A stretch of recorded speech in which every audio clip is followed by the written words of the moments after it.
Kasi pangalan mo? Nagbabantay po sa papa niya. Sa papa niya ngayon? Anong ospital yung tumanggi sa inyo? Wala po lumabas na nurse. Wala daw po silang gamot sa wala po ng first aid. Walang lumabas na kahit sinong kumausap sa amin. Sinit-nit niya yung katawan ng asawa ko eh. Siyempre, nasunugan. Opo. Ang ginawa, yung bayaw ko lang po udang para mahangin ng malamigan. Umuwi na pumunta kami ng PGH. Kasi doon lang daw po may burn unit. O yung kasi burn unit, oo. Kasi di lahat ng hospital may burn unit, masaya lang po yan. Pero hindi kayo hinatid. For example, hindi kayo na-accommodate. Dadalhin ko kayo, may ambulansya ako, tatang-over ko kayo. Hindi kayo natin na... Barangay patrol lang po namin. Barangay patrol lang ginamit? Anong barangay po yan? 871. 871? Kasi nga nung pinapick up ko yan, napanood ko yan, nakita ko, alam niyo pag nalaman ni Yorme yan, mananagot yan, pati hospital yan. Tatanungin niya. Tawagan ko yung mga tao ko sa isa district. Kasi nakita ko yung anak mo nanawagan Kasi pag umaga nakatutok ako sa mga news tinitingnan ko, pati yung sa mga vlogger, tinitingnan ko. Nagluluto, no? Opo. Titinda po kayo. Opo. Tapos nung sumabog, lumabas siya. Lumabas po para... Bumalik siya uli, no? Para kunin yung mga anak. Opo. Kumuha siya ng balde para bumusat para makuha yung dalawang bata. Oo, ang kamukha mo ngayon, akong babae, nanawagan, no? Panganay ba yun? Opo. Sino ginamot sa CJ? Gagamutin pa lang sir kasi in-check up pa siya. Daming sugat sir. Pero sir, tanag ko yun. Yung tanag ko lang yung asawa niya. Ay, gano'n? Barangay tanag. Kaya kung sumabog, pinilit niya pa rin na makakuha ng tubig. Si Irwin? Ay, gano'n? Pinilit niya pa rin na no? Nakakulay. Pero nagamot na sa CJ siya? Babalik namin sir. Babalik niyo? Opo, babalik pa po namin kasi sir, inuna po muna namin na kilala niyo. May bibigay ako konting tulong lang. May dala ka ba sakyan? Meron dala ko yung patrol. Dala yung patron? Sir, pwede po tayong si Joey po, pwede natin sila ano natin? Yes sir. Ano natin? Mami, Erika, bigyan ko lang sa ito. Ito, ano ba ito? Hygiene. Galing sa DSWD yan ha? Tapos ito, sleeping kit kasi nasunugan kayo, di ba? Ikitira po sila ngayon sa Tapos bibigyan din kita ng DSWD. Ito, food box to. Food box tsaka kitchen kit. Grabe si Director J, napanood niya lang at bigyan niya agad ng action. Maparating ko kay Yorme yung nangyari sa'yo, no? Maparating ko sa kanya yung nangyari sa'yo. Tapos bigyan kita ng maliit lang to hindi siya ganun kalaki pero makakatulong sa ito 10,000 to. Thank you po. Dito mo sila. Tapos, pag may kailangan pa kayo, kung sa gamot, kung papaano, balikan mo ko. Balikan mo ko dito. Tapos paggamot yung mga bata, yes sir, babalik po namin agad. Pabuhat mo to. Pabuhat lang lang sir. Huwag ikaw, patawag ka. Yung mas malakas nga rin. Grabe, bilis, talagang bilis kilos na responde rin at tulong na ibinigay ni Director J sa nasabugan niya po ng LPG. Sir, yung bibigyan ng pang-start Pilipino. Oo. Dagdagan pa kita. Talagang meron sasal. Basta balikan mo ko, yan, tulong sa inyo Yorme yan. Tulong sa inyo Yorme. Lalo na, paparating ko sa kanya mamaya yan, kung ano pa may tutulong namin, siyempre unahin mo muna yung pamilya mo. Unahin mo muna. Tapos ng dalawang bata, sasamahan mga social worker natin, sasamahan ka, pagagamot ng dalawang bata. Okay? Pagbuhan nyo ito, bigyan natin sa kanya. Sir, pwede tayo magpa-copy. Ma'am, excuse me po muna. Ano ko lang po, mensahe niyo po kay Director J at sa ating butihing mayor na si Mayor Isko Moreno sa mabilis na tulong pong ibinigay po sa inyo.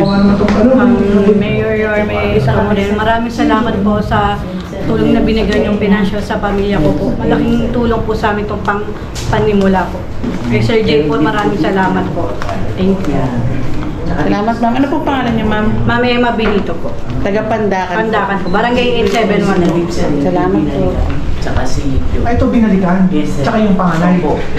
Kaya pala. Tulog kasi sila sir. Ilan po lahat anak mo, mami? 5 po. 5? O sige. Bigay nyo na to sa kanya. Tapos pabalik niyo sa CJ, ha? Yes, sir. Rose, thank you, ha? Salamat. Siya yung district chief natin sa East, ha? Pag may kailangan ko, paano pa na sa kanya, okay? Paano mo Bakit? Thank you, ha? Thank you po, sir. Muna tayong picture, sir. Oh, di ba, kaya na pagamot nyo na muna. Okay, sige, sir. Pagamot na muna. Kaya talaga po, ano talaga, pagabot mo na yung bata kesa sa picture. Pag may kailangan ka, ha? And babalik din naman agad sila, ma'am din, para maasikaso po muna. Talagang inuna talaga ni Oo, sige. Director J na maasikaso po muna itong mga nasabugan nga rin po, na yung tatay din po, tsaka yung bata nga rin po. Yung mga viewers natin, sa hindi pa nakakapanood, kasi pinalabas na to sa TV5 regarding sa pagsabog ng LPG.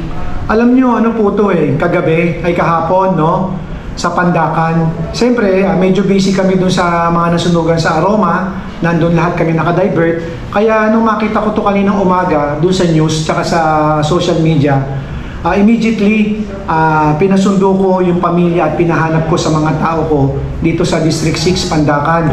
At ito nga, narito sila ngayon. Nakita natin, yung bata pala na isa hindi pa nagagamot, kaya ginagamot ngayon dito sa Manila Health natin sa CJEC, sa clinic. At yung pamilya naman, pinabigyan ko ng agaran tulong, pinansyal ng 10,000, pandagdag sa mga gamot nila, at binigyan ko ng mga ilang pangangailangan nila ng sleeping kit, hygiene kit, mga food box, pati yung mga damit na kailangan nila kasi nasunugan sila pati kitchen kit na meron sila magagamit. At ito na rin, ayaw na rin to sa, siyempre alam mo kailangan bilis kilos tayo Po. lalo na pag nalaman ni Yorme na itong nangyari na to. Pero definitely, papaalam ko mamaya kay Yorme itong pangyayari na to. And kasi napanood din namin po ito kaninang umaga. Napanood ko to kaninang umaga sa isang istasyon ng TV. Opo. Tsaka sa social media nakita ko. Kaya ako naman, siyempre, nung makita ko, kasi yung tatay, nung sumabog yung LPG, lumabas ng bahay. Opo. Pero nung naalala niya, meron siyang dalawang anak na natutulog pa, binalikan niya ngayon. Biro mo, nakaligtas na siya, no? Pero bumalik pa rin siya. Kaya ngayon, 97% sunog yung buong katawan ng tatay na nasa ngayon Philippine General Hospital sa PGH. And saludo at salamat din sa iyo, Director J, na napakabilis mo pong nagbigay din ng tulong dun sa nasabugan. And dun sa bata rin po na napanood din po ninyo na nangingi ng tulong, yung anak po. Maraming salamat din sa iyo, Busilak. Tsaka siyempre, alam mo naman, sa administrasyon ni Yorme Isko, kailangan mabilis tayo gumalaw at mabilis tayo magbigay na resulta, lalo na doon sa mga walang-wala at nangangailangan. Opo. And Sir Jamie, meron ka bang paalala sa pag-iingat nga rin po sa ating mga kababayan tulad ng nangyari na LPG na sumabog nga po? Sa ating mga kababayan, unang-una yung mga gumagamit ng LPG, ng mga gas o ano, lalo na yung mga may tindahan na maliliit o mga nagluluto, maging maingat po tayo. Siguraduhin po natin na nakasara, na mahigpit kung di gagamitin, at alerto po tayo, pakiramdaman natin, baka may sumisingaw na amoy natin, immediately humingi kagad tayo ng tulong sa mga kapitbahay natin o sa barangay na matulungan tayo kung meron kayong palagay ninyo na pwedeng pagsimulan ng isang hindi magandang pangyayari. At ako naman, nananawagan ako dun sa mga barangay natin, sa mga kapitbahay natin sa Maynila, pag meron po kayong alam na naging biktima ng isang sitwasyon na pangit o aksidente at walang-wala yung pamilya at yung kamag-anak, ipagbigay alam niyo po sa tanggapan ko dito po sa Manila City Hall, at kami po ni Yorme Isko i-action kagad at magbibigay na agarang tulong. Panawagan po sa mga ospital na tumatanggi po sa mga pasyente. Doon sa mga ospital, kasi sabi niya, di umano, meron silang pinuntahang isang ospital, no? Na tinanggihan sila, kasi alam naman natin, hindi lahat ng ospital merong burn unit sa mga nasunugan. Pero sana, doon sa mga tumatanging ospital, kung wala kayong partikular na gamit o partikular na remedyo doon sa sakit ng tao, sana man lang maihatid ninyo ng ambulansya o magawa ng paraan at mabigyan ng atensyon kung paano tutulungan yung partikular na pasyente, lalo na kung emergency. Mensahe po sa pamilya na nasabugan po.